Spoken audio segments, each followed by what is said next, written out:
Welcome to the Hamumu Halloween Home Horror Hoedown, the podcast where we watch scary movies so you don't have to. From award-winning to completely unknown, we take them all way too seriously. I'm your host, Mike Hummel. And I'm your host, Solange Hummel. Now, warning, we use a ghoulish number of spoilers, so watch the movies first. Second warning, we don't know anything about anything, so don't take us seriously as we take these movies seriously. So here's how I know that this was a good film. I have 2 whole pages of notes on it. Didn't you have tons of pages on something else we watched? I don't remember which one. Okay. But it was like a 1.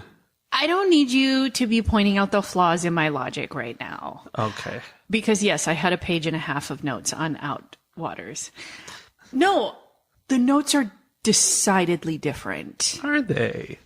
The notes on what?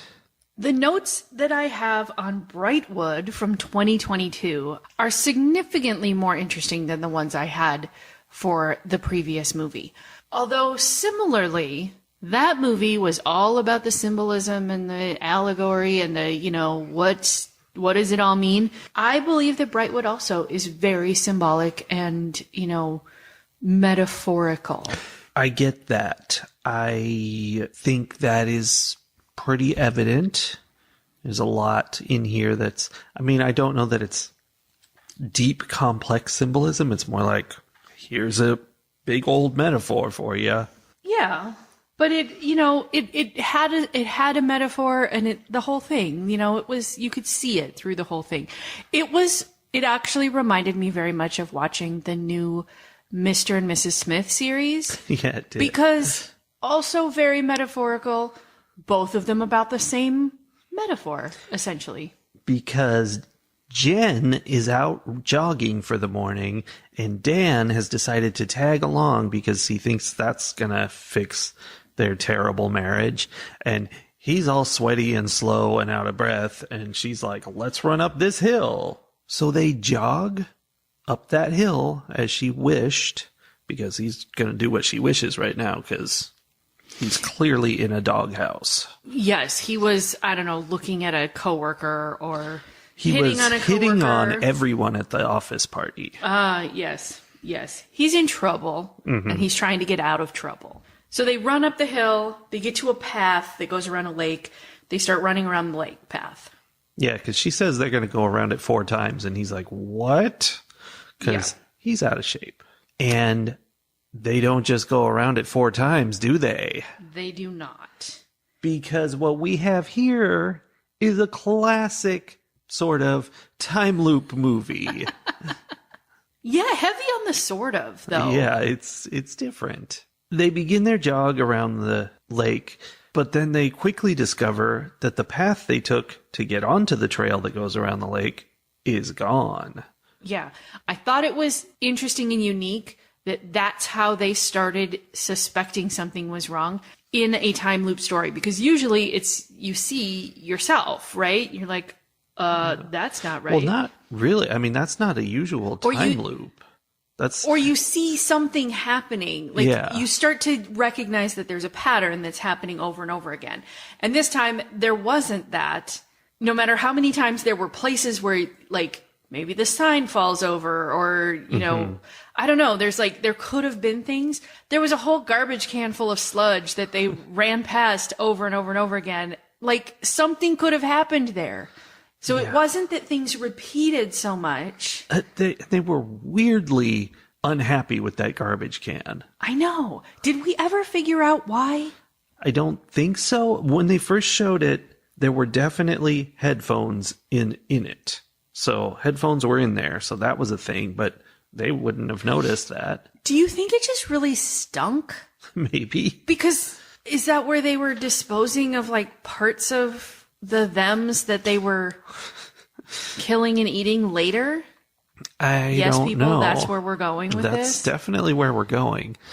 But I don't know. I don't know what it was all about. It was a really gross trash can that they were afraid to get near. Yeah.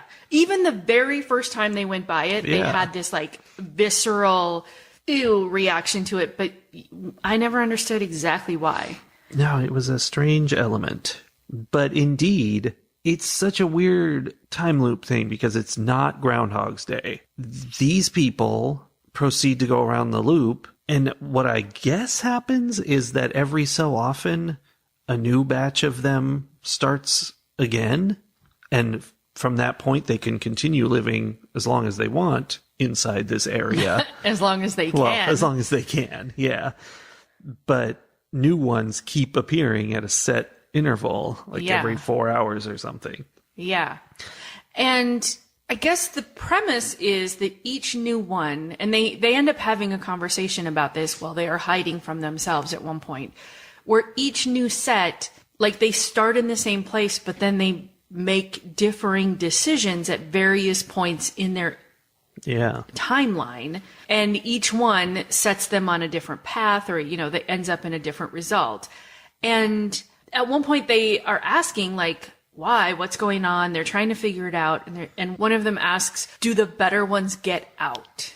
Yeah. So they're like, is there a way for us to escape this by becoming better people, which is the Groundhog's Day piece, right? But it doesn't seem either that's not how it works, or they just never got better. Actively incapable of becoming better people. Which is definitely possible from what we saw. They're not the greatest. No. And so those two factors, the fact that new ones show up every few hours or once a day, I don't know, however often it is, and the fact that they can stay there and live there as long as they're capable of, means, third factor. Mm-hmm. Third factor being that based on their decisions, they, branch off into different behaviors. Mm-hmm.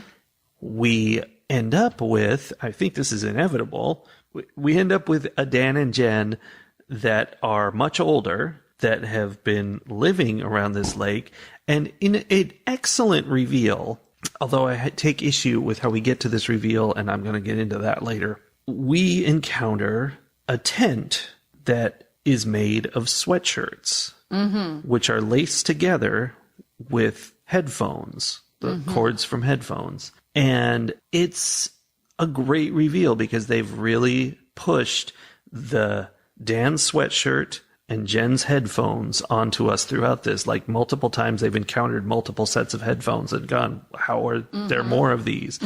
And we've already encountered a situation where they end up killing one of the Dans to take his sweatshirt because Jen's getting a sunburn because the sun is in the same position all the time and you're always getting sunburned. So anyway, this creepy old tent made of hundreds and hundreds of headphones and sweatshirts. And that was clever. And then there's a corpse inside it. And then eventually we get to seeing older, grizzled Dan and Jen covered with filth, gnawing on human meat. Yes. And that's the touching ending, is that they worked things out. Right. I mean, yes, at the end, they have found some kind of balance and peace in their relationship in this trapped time space, frozen time place that they are in, which is not frozen for them, but they can't get out of. That's the interesting thing to me, is that they have to keep working. It's not like in some time loops, like you die and then you come back and it's all fine. They have to keep themselves alive. They have to keep fighting for food and water and, all of those things. Yeah, because they don't come back. It's just that another set of them shows up. It's interesting. Is an interesting twist on it, because I don't think I've seen one like that before. I don't think that wasn't time travel related. You know what I mean? Either cloning or a time machine spitting out multiple versions in some way. Yeah, so they come to a place where they're successful, I guess, and have patched up their relationship. What I don't understand is, why are they covered in filth? There's a lake right there. There is a lake, but they're just, they're They're filth people. Also, with all the sweatshirts that they're getting, you would think that they could just put on the new sweatshirt and use the previous sweatshirt to build tents and do whatever. Like, why are they wearing the same sweatshirts they were wearing 14 years ago? I mean, they might not be the same sweatshirts, but they're definitely not recently acquired ones. And I mean, I guess it made it more horrific for sure. Like, it was grosser to look at with them being covered in filth and viscera and whatever. But it didn't make logical sense to me. I'm like, I don't think that these people would continue to live in filth forever. So, these filthy people, that brings us to one of the earlier issues. One of the things they encounter as they're sort of more normally going around the lake. I mean, they're already freaked out, but, you know, they're just getting started. Someone in the distance yells, "Run!" And they're like, what is that? And eventually they meet the guy who yells, "Run." What's his deal? They meet a guy who yells, "Run." Right. It was Dan. It was Dan. So there are multiple versions of Dan who follow the path that get to the point where he says run for whatever reason. That was my take every time on it. It's a different one. He just happens to always do it. Yes. And I don't think he even always does it. Like, it all depends on what choices they make, and they're starting from the same point, and there's only so many choices that can come from the first choice, and then, you know, by the later it gets way branched off. Yeah.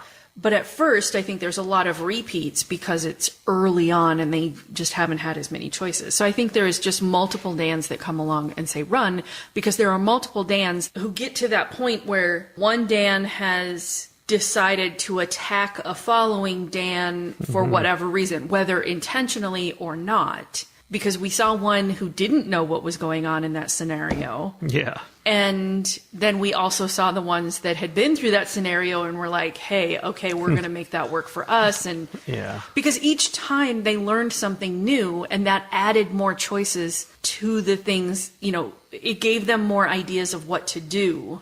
Yeah.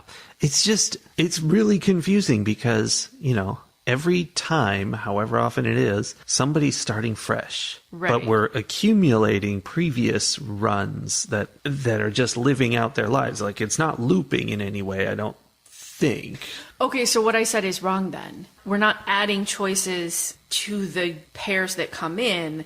It's that the longest lasting pair at any given time knows so much about what the options are that they do something to impact the options of future pairs. That's complicated. It really is. It really is. And like, by the end, at first in my notes, I was like, oh, Dan 1 and Dan 1 and Gen 1, and then Dan 1 and Gen 2 are together. And then like, I'm trying to track the generations of them. And by the end, we don't have any idea how long those Dan and Jen at the end have been there. Yeah, we know it's been a long time. They've aged, but how long? Who knows? And definitely, there's no reason to think that they're the original. Well, they're definitely not the originals, because the originals we know are dead. But they're definitely not like version 2 who we follow for a long time. They're just some other ones that have been going for it. Well, I mean, I shouldn't say they're definitely not. They could be, but it seems unlikely. Yeah, I think the idea is that it's just built up over so much time, and I don't even know. I can't make my brain do it. So one thing that it makes me think of is that game that you were playing where... I like games. Where you like start with a ball or a stick or whatever, and it starts trying to go down a path, and like then there's the next generation of it, and there's mutations that make it easier or harder, and the one that goes the furthest is the one that creates the next generation. Yeah. It made me think of that, except that they're not like that, because they're not learning each generation anything. Isn't learning anything. You only learn something if you stay alive, which really feeds into the whole marriage metaphor. There's a marriage metaphor? Yes. Tell me more. Well, marriage is just like being trapped in this circular trail in that it's endless. It is endless. And I've been there. It's endless.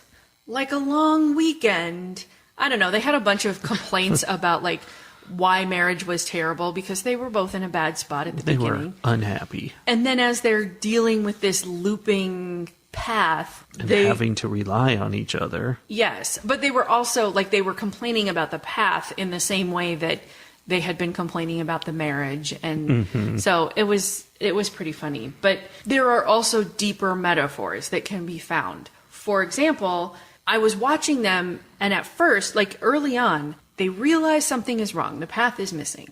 They're trying to come up with all of these reasons why this could be happening. Yeah. They're trying to come up with a logical explanation for their situation. But each time they try to do something logical and it doesn't work, they get like increasingly irrational about how to solve their problem or about what could be going on. And like they just come up with insane ideas about why they are trapped in this loop. And it made me think about like the problem solving that comes into relationships, and like you try to solve a problem and it doesn't work, and then you're like, okay, well, I have to try something else. And especially when things are going badly and you're not working together and you're like working against each other, getting more and more irrational about how you're interacting. I just thought that there was something there. And what's fun is later on, as the later it's not because they're later generations, but just, you know, in so many generations, there's chances for every possibility. So anyway, we meet later versions of them that are happily working together and are doing great together in the form of teaming up to murder other versions of themselves. Yes. Yes. Which is nice. They definitely seemed to bond strongly over the whole let's kill something kind of thing. I mean, they didn't have a lot of choice. They were trapped there, and there didn't seem to be like animals. There was nothing else for them to eat. So you know what they gotta eat. Yeah, it's the only option. It's interesting that at no point that we saw anyway did they ever start to form a community. Like, sit there at the entrance, wait for new people to come and be like, look, we're you, this is weird, we're trapped, let's work together, let's be a team. Yeah, I hadn't even thought about that, but there were whole swaths of possible solutions that they didn't even consider. And what would be real messed up about that is eventually they'd get like, 10 people or so, and then they'd be like, okay, now there's enough of us. Next group that comes is our dinner. And they just keep doing that. Yeah. Although I don't know. I mean, I guess they could have tried like cutting down the trees and stuff, but I don't know that there was a lot of resources there to sustain any kind of community. Like, I mean, everything was so stagnant. Like, if they had used up resources like trees or water, I mean, I guess they had to have been drinking water, but if they had used up resources, would those resources have come back at any point? That is interesting. I feel like this movie does not address those kinds of issues because it's, allegory. It doesn't care about the physics of it. Right. Although my guess would be no, because I don't think those trees or anything else in that space was growing. No. Because the sun didn't move. Yeah, no time was passing.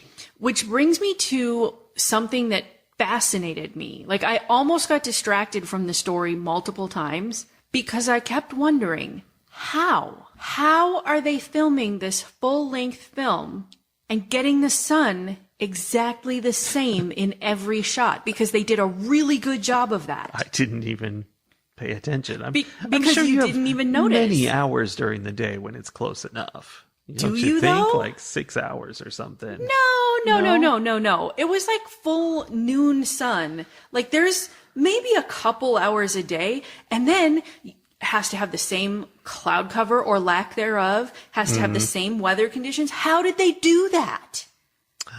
Time loop. Oh, I just thought of a very simple solution. Time loop? No. That maybe it was a set and they weren't in the real world at all. I don't think it was. No, in fact, I looked in some info for this. It was a very low budget movie, so it was filmed at some actual lake that you can go to. It is what it is. Huh. Does the sun move at that lake? No. It's caught in a permanent time loop. Yeah. Is it because of the alien time altering device? Yes. And that's something they kind of glossed over, but it was there. I almost feel like that was a joke. Yeah. Because at the beginning, she, one of her irrational, like, I'm just trying to come up with solutions is like, maybe it's some kind of alien time altering device. And then it's not until way, way later that one of the iterations of her stumbles across some weird device. And then that's it. There's nothing. Well, she gets clubbed over the head. Right. There's no version of them that destroys that device and escapes or anything, which maybe, again, there's metaphor there. They've trauma bonded in their relationship to the point where they're just going through the motions, and which might be why they didn't ever think of like, hey, maybe we can create a community or something. They're just going through the motions of keeping themselves alive, keeping their relationship alive, and they're not even noticing that there's relevant information nearby that might help them actually like accomplish what they're trying to accomplish. I mean, I feel like someone tried to destroy that and, discovered that it's indestructible because, of course, aliens. I mean, it's very possible. Speaking of things that were just spotted as surprisingly, there are multiple scenes in this movie that really bugged me, and they were in the form of, oh, what's that over there? And the camera would point over there for a long time. And I felt like I was supposed to be going, what is that? But all I could see was just trees. And I'm like, I don't see anything. And even the one time was when they found the tent where it really followed it and it zoomed in on it. And it was there. It was in the shot, but it was not clear enough that I couldn't see it at all until way at the end when they were finally right on it. And there was like a rock in that scene. And I'm like, is that it? What is that? What's going on? Finally, it's like, oh, it's a tent. I get it. But it just looked like some part of a tree for most of the scene.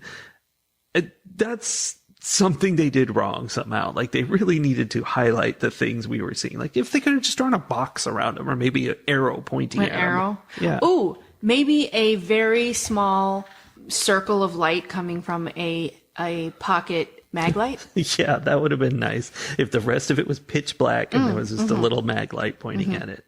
That's filmmaking. That is filmmaking. One thing I do want to say, though, is that I think about stabbing you in the neck all the time. Isn't that marriage? That's marriage. Related to that is I believe you are the one who said this at the end of the movie, but I do feel like it was largely the takeaway from the movie is that marriage is becoming feral together. Yes, it is. Yeah. And that's clearly what this movie was about. Yeah.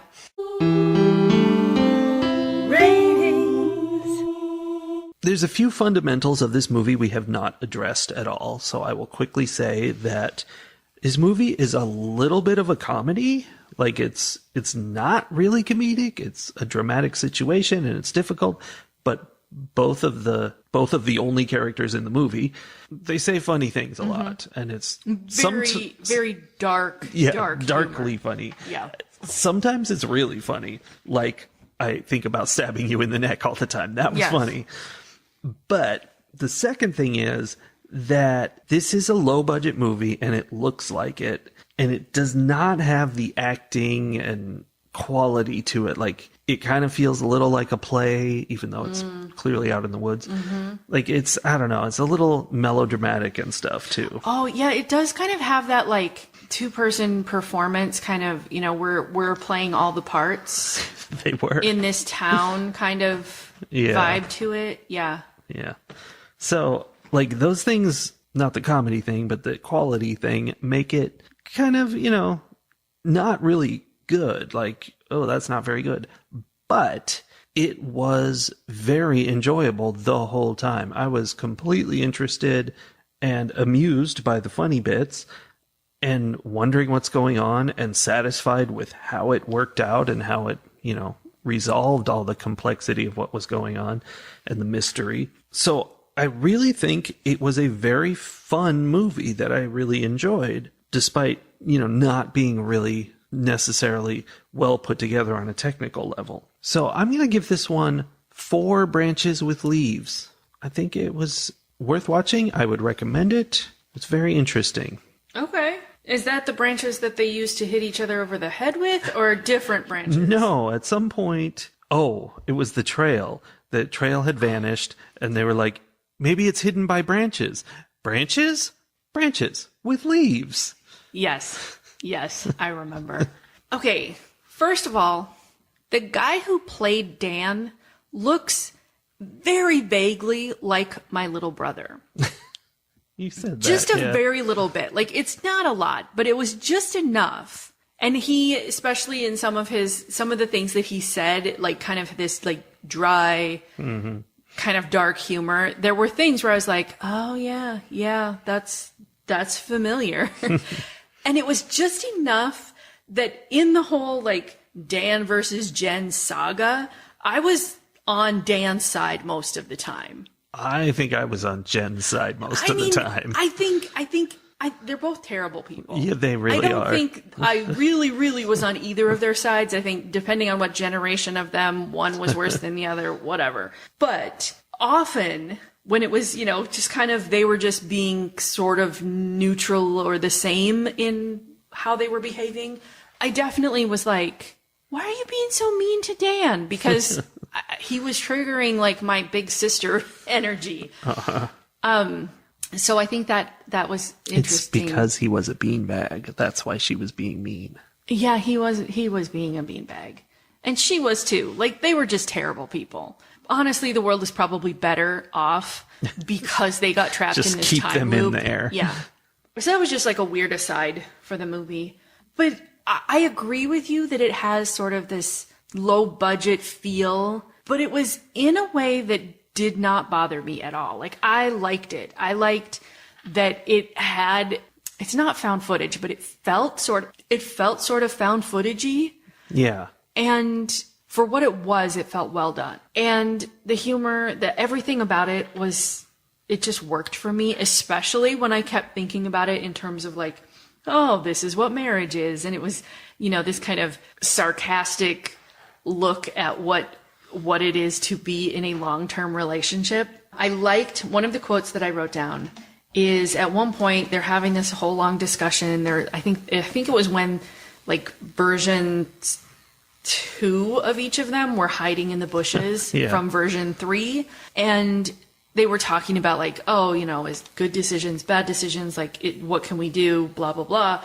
And at one point, I think Jen says to Dan, I don't know if I'd know what to do without you. And she was talking about the situation that they were in. She's like, I don't know, like, if you weren't here, I don't know if I'd be, I wouldn't be able to survive because of what's happening around me. But that is a thing that happens when you're in a long-term relationship where you really rely on the other person. And I have experienced that feeling like a couple of times in the last, 6 months or so, where there's times where, you are on a trip and I'm at home, or you're sick and I am suddenly like doing all the things at home. Yeah. And I realize like there's too much. Like, we have built a world, a life that requires two people to function in it.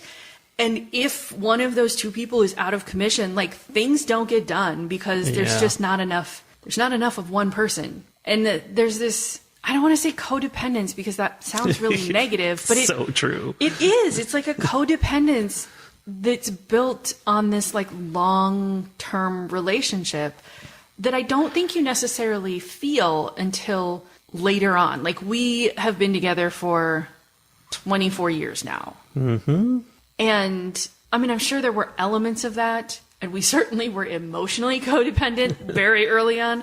But I think like just that entwined and meshed life space is a thing that happens when you are with someone. And not even marriage necessarily, but when you share a life with one other person or the same other people for a long enough period of time. Yeah, I can see that.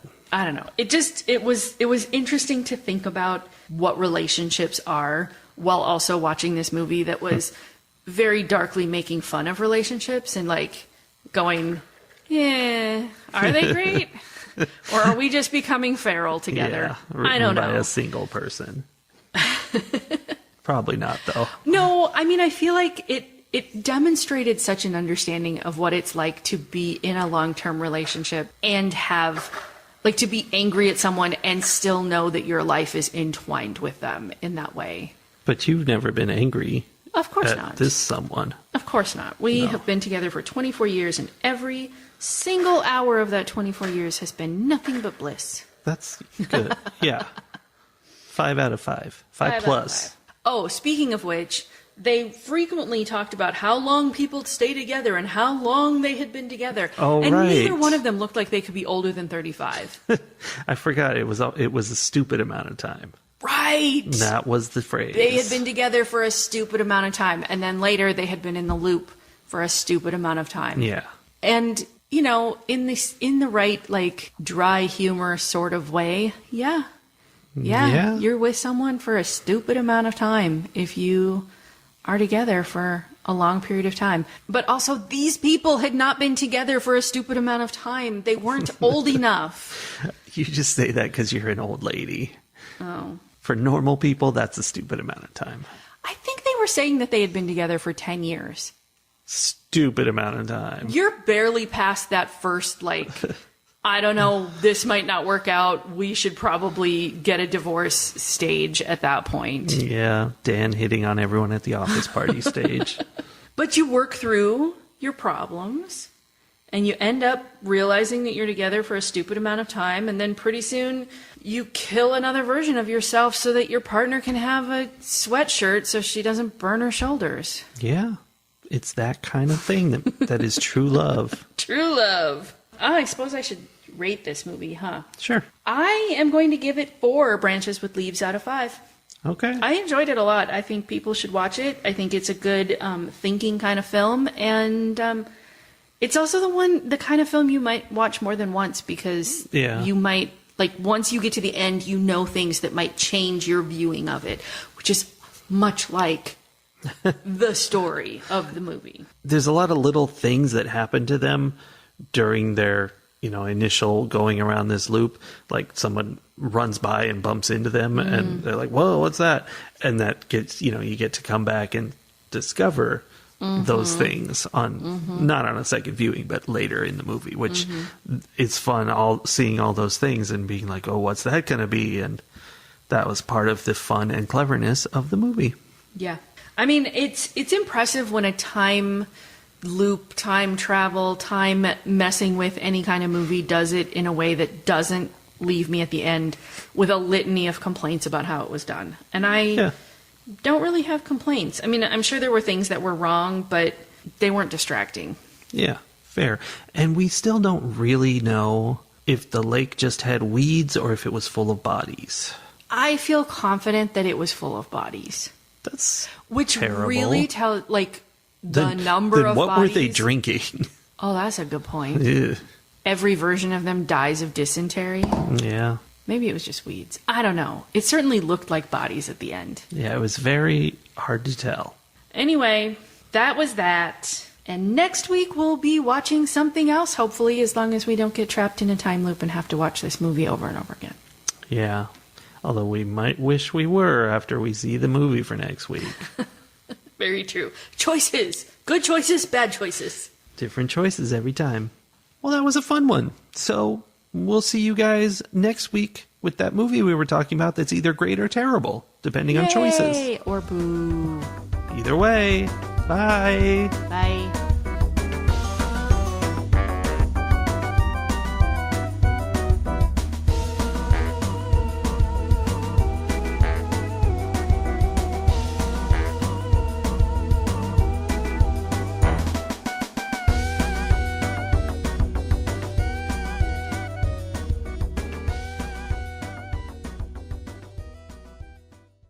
I don't know. No, go for it. No rules. No rules. No rules.